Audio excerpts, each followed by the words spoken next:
This investigation has led to hope for families who have tried for months to get ashes from a closed mortuary. They've learned that the bankruptcy action against Kramer Funeral Home has been dismissed and the owner holds the keys. Mike McKnight tells us what happens next so families can get closure. She was a lot of fun.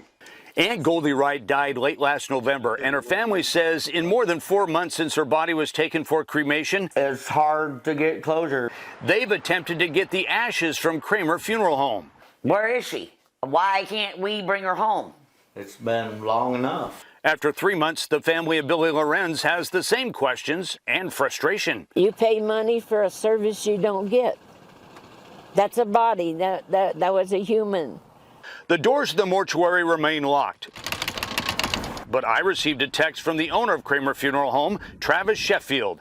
He writes that he's out of town on a family medical issue, but Sheffield promises to be in the office on Monday, March 27th from 9:30 a.m. to 3 p.m. and stay open those hours through Friday. Family members are hopeful those doors will reopen as promised on Monday so they can get the most important valuable, the ashes remains of their loved ones.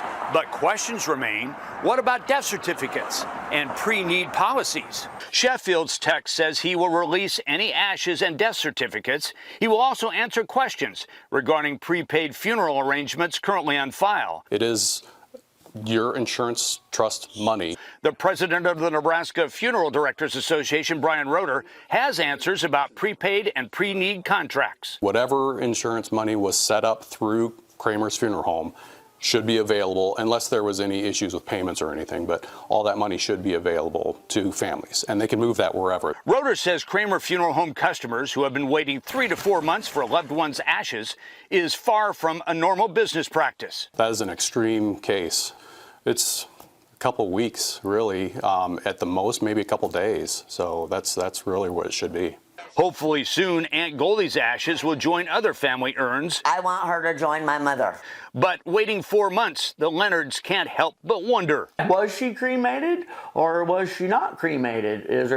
Is she still in limbo? But a representative of Kramer Funeral Home assured me all remains remaining in the mortuary are ashes and properly documented to be in the correct urns. She needs to be put to rest, put to peace. Peace. She needs peace. So Goldie Wright's family says after 4 months, all that remains is a celebration of her life. And you can't really have a party and invite her friends if we don't have her ashes for her to be there. On your side, Mike McKnight, 6 News. And since the bankruptcy case has been dismissed, Travis Sheffield is the only one in charge of Kramer Funeral Home operations. And a check of the state website shows the facility still has a license. The Nebraska Department of Health and Human Services can't confirm or deny if there is an investigation.